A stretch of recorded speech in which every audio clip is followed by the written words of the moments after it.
Hello and welcome in to an abundance of thrones. Garrett here, Brad and Wade on May the 14th. What's up, Yes. guys? Hi. Nothing much. Enjoying some good old Game of Thrones. Enjoying some thronage. As always, we want to make our call out for spoiler alerts and explicit tags. We will be talking about the most recent episode and in its entirety. And if you haven't seen it, we recommend you go do so before listening to the rest of this. Additionally, we may say whatever the fuck we want, so You have been warned. if your ears are burning, that's your goddamn problem. So, With that out of the way. With that out of the way, let's get to the business of this episode. It was directed by Alex Sakharov. Sakharvo. Sounds like he should be in Game of Thrones. Sakharov? No, Sakharvo. Sakharvo. Sakharov. Sakharvo. Is it Sakharov? Did I totally typo that like a motherfucker? You completely typoed it. Nah, well, fuck him. Wow. He has directed Jeez. previous episodes. I typed it the We same could have way got away twice. with the first fuck and stayed PG-13, but after that, No, we're the censors explicit. won't have it. Nope, gotta have more than one fuck in there. I spelled his name twice, the same way twice, so I don't know. I think you're wrong. He directed Season 3, Episode 6, which was The Climb, which had 5.5 million viewers, and also What Is Dead May Never Die, which was Season 2, Episode 3 at 3.77 million. Speaking of viewerships, we saw a substantial drop. I blame mothers everywhere for this. 6.4 million, down from the 7.16 from last week. So Everybody felt guilty about watching it on Mother's Day and forgot that there's HBO Go. well, I don't know if HBO Go really contributes to the viewership. See, Oh, never mind then. we did I the take whole it all Mother's back. Day thing. We went over to a restaurant, picked up food to go, had it set up for 6 o'clock, watched the show together as a big happy family. What the hell It is was everyone else's problem? It was a Game of Thrones Mother's Day. That's right. What's the problem? with Mother it? of Thrones. I don't see the mother. That's right. Before getting into the episode or our views of it, I'm going to do my best at reading the episode summary as per Wikipedia. Here it goes. In Essos, Stannis and Davos travel to Braavos to appeal to the Iron Bank to grant them a loan. While the Iron Bank refuses them at first, Davos manages to convince them to back Stannis' cause. In Meereen, Daenerys attempts to take on her new role as queen as she listens to the requests of her subjects. At Dreadfort, Yara leads the attack in an effort to rescue Theon, but fails when Theon refuses to come with her. After seeing Theon's current state as Reek, Yara tells her men that Theon is dead. In King's Landing, Tywin puts on a price for the Hound's head and instructs Varys to continue spying on Daenerys. Later that day, Tyrion is brought to the trial for Joffrey's murder. However, all the witnesses brought and testify against him, including Shay. Well, I totally read that weird. All of the witnesses brought in testify against him, including Shay. There we go. Angry and broken, Tyrion demands that his fate be determined in a trial by combat. And that was the episode. Stay tuned next week. Oh, wait. That was the episode. If you don't care what the hell we have to say about it, then we'll see you next time. If you do care, stick around. Nobody cares. Everyone cares. We're their favorite. That's right. Speaking of being your favorite, make sure to like and subscribe on YouTube. I know you're there. I know you're listening. And I know you're also listening on Stitcher and iTunes. I see you right now. Yes. Listening to us. We have activated your webcam. Do, do, do, do, do. Anyway. So, Like Lord Varys' birds, we are watching. Always. we are watching. That's Indeed. right. So, what did we think of this one? How did we like, dislike, interpret, react? Wait, You know, I felt a little better after this one. or Brad? Okay. it started to pick up a little bit. Obviously, again, there's still no major action scenes, but I know we can't have that all the time. I actually felt as though this one moved the plot quite a bit, and I was really happy after it. Yeah, I agree. I mean, there was only a few awesome visuals this episode from a graphic standpoint, but from the story as a whole, we got a lot going on here. Yes, absolutely. I know in other podcasts, the question was posed: what was the whole purpose of Yara going and trying to save Theon, now Reek, and coming up empty and realizing that he is beyond saving. And when the scene first popped up in the show, my immediate question was, how broken is Theon at this point? And we see that he is... extremely. Yeah. He is no longer... completely and utterly shattered. It's not even that. He's accepted his new identity to the core. So, I have to make a small confession here. Okay. Yes. No. And that is... it took me until now to actually figure out what was going on. I knew that there was a sister in the book. I knew that Yara was not her name. Correct. They took some creative liberties. Because I think in the book, her name and the name they used for the wildling at Winterfell, that was with Bran and Rickon, were very, very similar. It was like Osha Correct. and Asha. They were like identical. It's Asha and Asha. Yeah, so they changed it up because the names can be so crazy in the show so that there was more variation. No, not that one. That one. Yeah, not that yeah. Asha, that Asha. So, avoiding the confusion, change the names up a little bit. So, that's my confession. I knew who the character was, but it's taken me this long. I mean, she first appeared in Season 2. Correct. So it's taken me 2 years to figure out exactly who this is. Even though when you're first introduced to her, Theon's fingering her and she expresses that, he's her brother. No. I knew who she was. It was the connection between the character in the book and the character on screen that I didn't quite get the name association completely. Oh, okay. Fair enough. I thought it may have been one of those where they combined multiple characters, kind of like they did with Rob's wife. Correct. But it is not. It is actually true, or fairly true. Yeah, as true as any of it is to the book. It's just a different name. That's the only difference. Yep, agreed. Wade, you were going to weigh in on some stuff and got cut off. Yeah, Sorry. I was thinking back when we were Sir Bravos. Really good speech. I mean, Sir Davos Sir in Davos. Bravos? Yeah. I can understand where it gets a little confusing. There's a lot See, of we were just Aboses. talking about names. Jesus. Abos. Yes. Yeah, I mean, for an illiterate person or just barely learning to read, he had a pretty decent mastery of what the hell's going on in the world.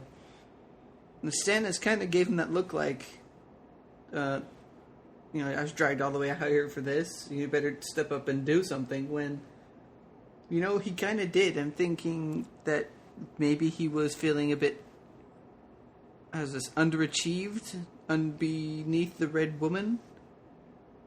Yeah, I think he definitely was trying to compare or trying to prove his worth, knowing that Stannis is...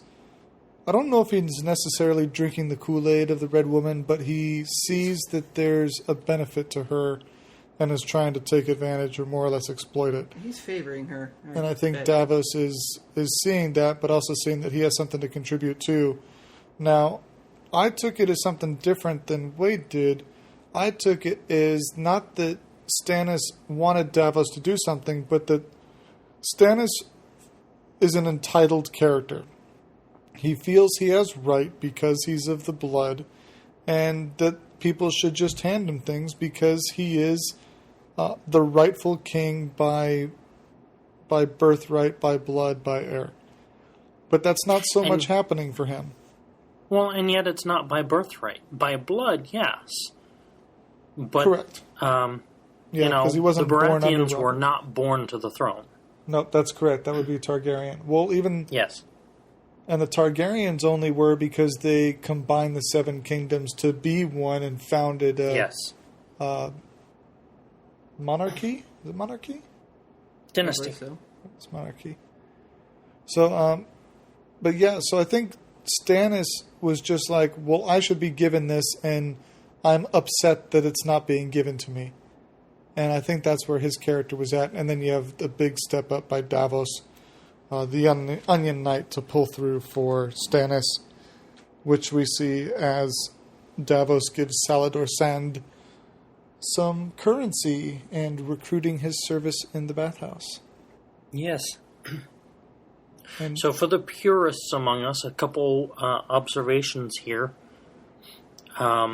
In the books, Stannis doesn't go to Bravos. correct. He does meet with a representative from the Iron Bank, but he never goes. The reasons they fund him are slightly different. I want to touch base one thing too. For those who didn't notice, Bravos was also featured in the opening credits. I just want to No, throw I that out didn't there. catch that. You didn't catch normally it? am doing other things when the credits Oh are God, playing. that's a key factor of the show is the opening scene. You're killing me, Smalls. It's like we know where I we're know, going right? to be going this episode. Yeah, exactly. And they can change, like we see within a season. They can change episode to episode, so it's pretty cool. Yep. We like it.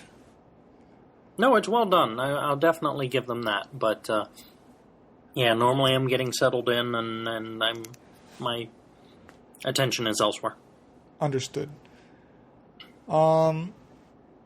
Wait, any The Greyjoy attack on the Dreadfort yes, is not in the books. it's not. But I want to point out too that the character or the transition from Theon to Reek, we never see in the books. Theon disappears, Reek emerges, and because you can't see the face or see the character, Yes. you don't know who that is until later on. So, because they're The hints are maintaining, dropped, but you really got to figure it out. yeah. But since since the show is obviously so visual, they had to show us that transition. Well, and even though it is not purist, I think the scene was very well done and almost necessary for the visual reference. You know, this where the books have a lot more time and pages to really get the point through. This very neatly ties up the fact that the transformation here is essentially complete. You know. Yeah. I think it was a very creative way to wrap up a lot of story in the books. I think to too, cement that fact. Yeah, and going back to it, they had to show us, the viewers, that Theon wasn't just putting on a show for Ramsay. They had to Yep. show us that Theon truly had been broken and had adopted this new personality of Reek, and that is Agreed. now who he is. And we needed that. We needed that closure. Yep. Agreed. Okay, Wade? Well, just saying further on, we see Daenerys not too, entertained with her duties of trying to rule, is it Slaver's Bay? I want to backtrack on the very amazing visual effects of a scene just prior to that. The dragon burning and eating goats? Yes. That was fucking You mean that wasn't real? awesome. No, it was real. Oh, okay. Yeah, no, it's a real dragon. Yeah, okay. I have Yeah. one out back. Yeah. They sell them now at the pet stores. Awesome. Cool. Yeah. Installments. I'll take two. Okay. And soon I'll be able to no, ride I it. agree with you. The visual effects on that were absolutely phenomenal. They did a brilliant job on that. Yeah, it's just there was No. nothing wrong with that. I mean, I've watched that scene 3 times now. I've watched the episode 3 times, but it just the audio is awesome. The graphics, the fire that picks up the sheep is the only complaint I had with the scene is that the sheep doesn't make any sound that it's on fire until the dragon picks it up and is carrying it away. Then the goat, sorry, not sheep, goat. Then the goat decides to wail in pain and or fear. So I was kind of surprised they didn't try to dub in some sound effects when the fire was engulfing the goat. I like the reveal on it as well. I thought that was extremely well done. You know, you get the rocks falling and the sounds from that, and then that dull thud. Yep. What was that? A very distinct difference for sure. Yeah. Rises that out was of just the ravine. Yep. Yep. Pretty cool. The sound effects well done, the visuals well done, with it just coming up over the cliff and just, almost scaring the crap out of you. Yep. It was pretty cool. Okay. Yep, well done. And Wade, back to your scene. Daenerys sitting in the throne room. Not too happy with ruling. And just It's hearing that boring. there's so much to do. 212 people waiting for her Decision, Wisdom. deliberation. a company, When he can see attention. her, Let's yeah. say attention. It's from a goat to a guy who wants to bury his father, and she now seeing that maybe crucifying everyone and handling things in such a broad term may not have been the best solution. That's true. I think that's a a really good point you make there, Wade. And I had the same thought while watching it. This broad brush punishment that she handed out, that she has no interest in mercy, let them feel justice. Well, that wasn't really justice, because now it comes out that one of the guys she crucified in such a broad manner was against it and was trying to get them to not do the things they'd done. I found And just the look on her face, it seemed to be like a reality check. Like, you're not this perfect, all wonderful person you think you are. Yeah, I found it interesting, and I've heard this on other Thrones podcasts, in that a lot of people are I think it's so easy to love Daenerys and her character, because so far, up until prior to this episode, her interactions with other cultures have been black and white. I mean, she's fighting for the salvation of slaves. People that are slave owners are bad. We just accept that. And there's not a lot of gray there that we're exposed to. And a lot of it is we're seeing it from her perspective, and that's fine. And a lot of people started to question, well, why is everything else in the show have so much gray area and Dany is so black and white? Well, now we're starting to see that, yeah, she punished 163 slave masters, but not all 163 of those masters were guilty of the crime that she is now punishing for. So, yeah, we're starting to get some more of the gray. And I think that's going to be really interesting how that unfolds for her. I agree. I think my favorite scene, though, now that we've gotten through that, was definitely the trial.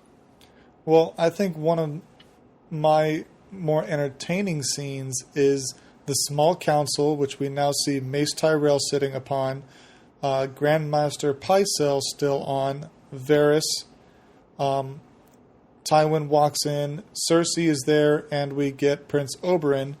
And as Tywin walks into the room, everyone stands to give him honors, and Oberyn's just kind of sitting back like, fuck you, Tywin.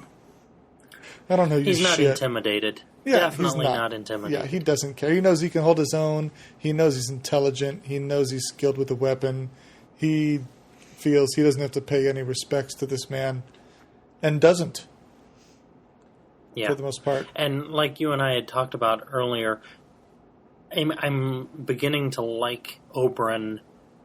He seems to have a lot of the same qualities that made us like Tyrion. He's not a pushover. He does stand up to Tywin. He's prepared to stand his ground. But where Tyrion has that, oh crap, Shadow standing, shadowing him. That everything he says is immediately discounted because he's an imp. Yeah, agreed. Oberyn doesn't have that. Yeah, and he can back up his words with a sword. Yes. He's the package deal, whereas Tyrion had to... and the armies of Dorne. Well, yeah, but I'm saying in his own actions, he can threaten, He can carry out his threats. He can have witty banter.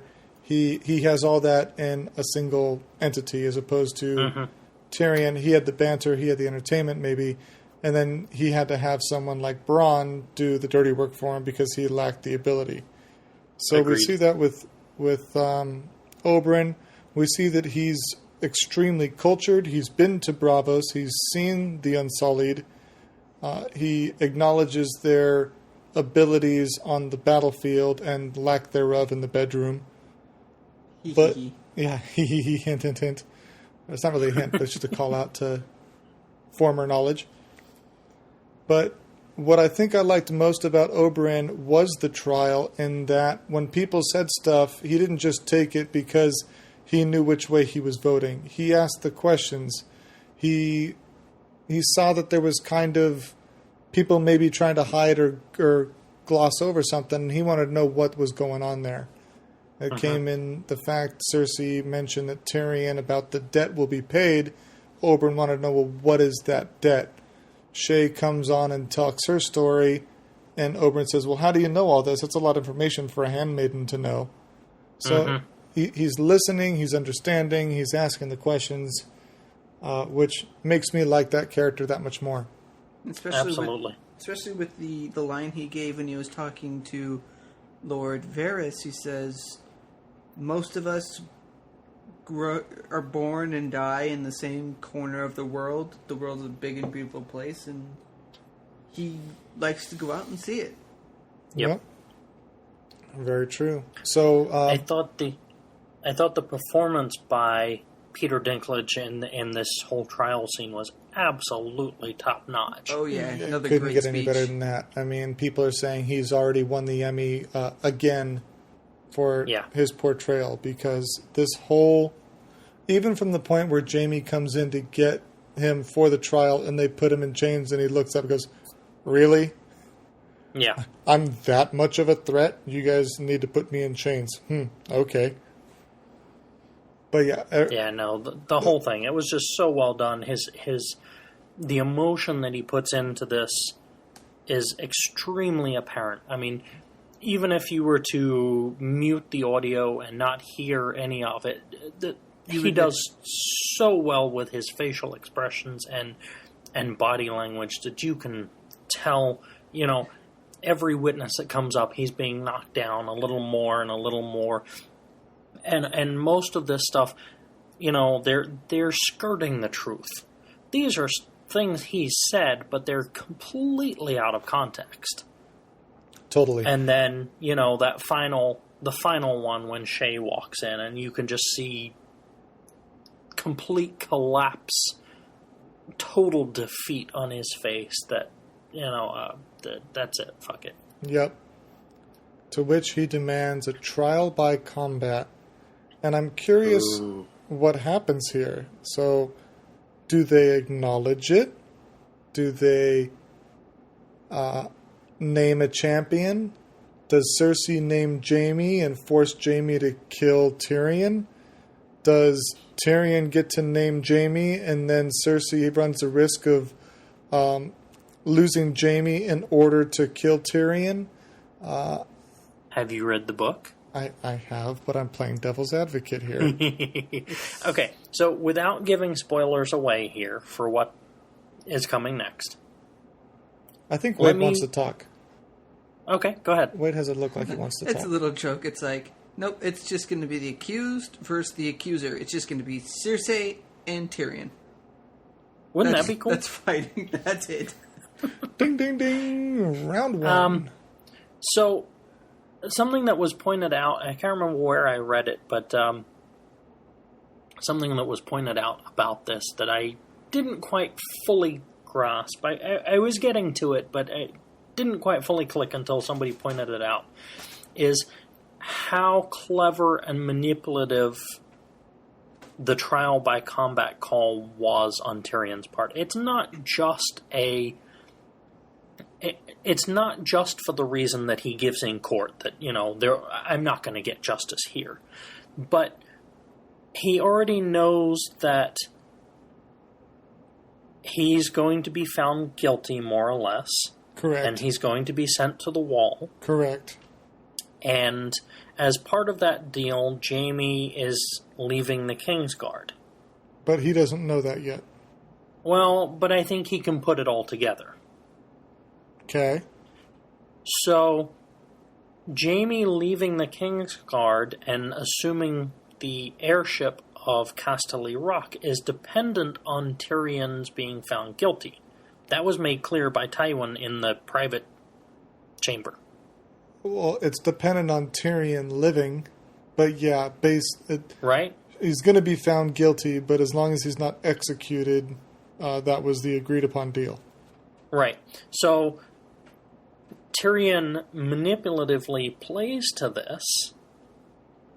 He's not stupid. I understand that he wasn't given all the pieces, but I'm pretty sure he's figured out what's going on here. Oh, let's be honest. He's a smart man, Lord Varys. Yes, he is. Or Varys, sorry. Basically, attributed to this, we heard it before, saying if he didn't exist, King's Landing would have fallen to ruin. Yep. So, where they were going with this is one thing that is extremely important and has been made clear throughout the series to Lord Tywin is the continuation of his line. That is his only The Lannisters must not fall. Yeah, from a lineage standpoint. From a lineage standpoint. So, by Tyrion demanding trial by combat, now Tywin is put in an extremely awkward position. Either he has to tell the King's Champion to pull his punches, or the King's Champion may succeed in killing Tyrion, in which case Tyrion is dead. That means the deal's off with Jaime, so no heir for Casterly Rock. Correct. He's got this whole thing sewn up. And I love the way he goes from the defeat of Shay to this defiance where he stands there and defiantly stares down his father and throws it back in his face.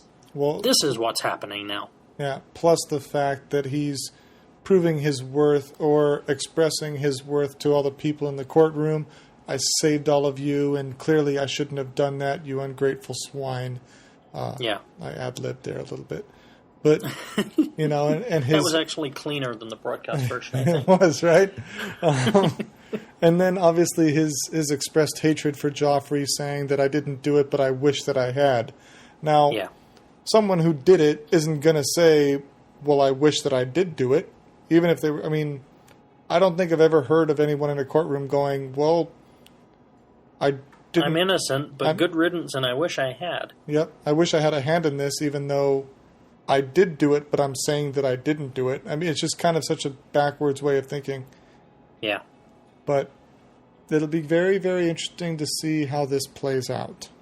Agreed. And with we're gearing up for a showdown, no doubt about it. Yep. But another wedding. And another wedding, it seems. Oh, joy. What color is this one? Well, it should be Tom and Marjorie. What color? I don't believe there's a color associated with this one. Oh, good. But the next episode is called The Mockingbird. Mockingbird? Which is Peter Baelish's self-made sigil. And based on the sneak peek, it looks like that should be fairly entertaining. I finally get to see the Mountain. That will be in 2 episodes, as that episode is The Mountain and the Viper. This will be referring to Prince Oberyn. Yeah, there we go. So next week, Mockingbird, it will be, or it has been written by the Double Ds and will be directed by Alec Sakharov, the same as this week. Correct. In 2 weeks, Brad finally gets action. Oh, you'll get some action next week. It's not going to be the sword fighting action, but there will be action. Wade's giving me porno eyes over here. He's like, what kind of action are we going to see? Huh? I know which way we were going. I was just trying to have some fun with it. A little entertainment. Little something. Little something. Marjorie. And on that note. And that note, we're out. Catch you next time, and thank you for listening. Laters.